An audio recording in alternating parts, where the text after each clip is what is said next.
Sarah is a beautiful mother of 3 children, one being 5 years old and one being 7 years old.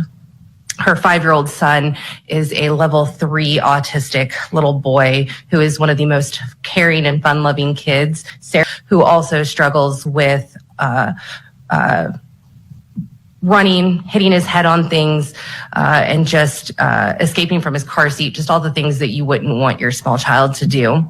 Sarah is that helicopter mom that has done everything she can to learn how to be the best parent she can be to an autistic child. She's fought for him to get a car seat that's specialized. She's fought for him to go to a kindergarten school that specializes in autism. She's fought for him to have crash mats and specialized sensory toys and swings, and has gotten all sorts of occupational speech and swim therapy, as well as in-home services. So she's really fought. Unfortunately, in October of 2024, Sarah's world was shattered by this system. The Department of IDHW received 3 complaints against her in 5 days. The first one was anonymous, indicating that her son had a small mark on his head and that he wasn't seatbelted properly. We didn't know who that was from. The other 2 were made by the child's father. Dad removed the kids in lieu of adhering to the safety plan. The safety plan was for Sarah to be in the home with an adult. There were no drug allegations. There were no abuse allegations. Just the mark on his head was unexplained. During the next several months through the course of the court hearing, IDHW did not follow the safety plan that they laid into place. They actually encouraged Dad to get a civil protection order against Mom that denied her access to her kids. Dad's petition was full of perjury and omissions and was never verified by a single person. Sarah did not see her kids for 73 days.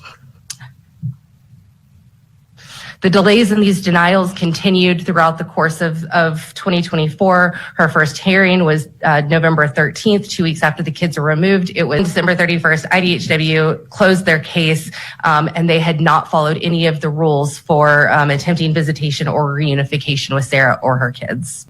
In March of 2013, IDHW confirmed that there was unsubstantiated claims against her. That her claims by IDHW had been unsubstantiated, that Dad had been convicted within the last 2 years of domestic violence against her and the kids, that Dad had crimes of trafficking heroin and had been in prison recently, that Dad had lied on these court documents, that Dad was ending phone calls and alienating the children from Mom by ending Zoom calls for no reason. And one of the biggest things was that while she was being accused of being a bad mother and unsubstantiated, Dad's new girlfriend had recently been convicted of injury to child and meth and manufacturing, but yet was safer to be near the kids than Sarah was.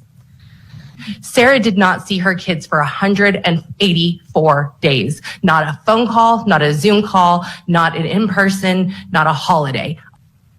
The courts fail to hold parties accountable for perjury and omissions. The imbalance of financial power is ignored by the courts.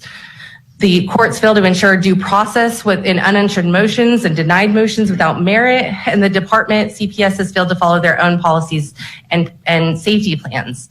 They are weaponizing the family law system against families. There is such a thing as the silver bullet where parents are encouraged to make false statements of abuse against the other parent, and there's no consequences.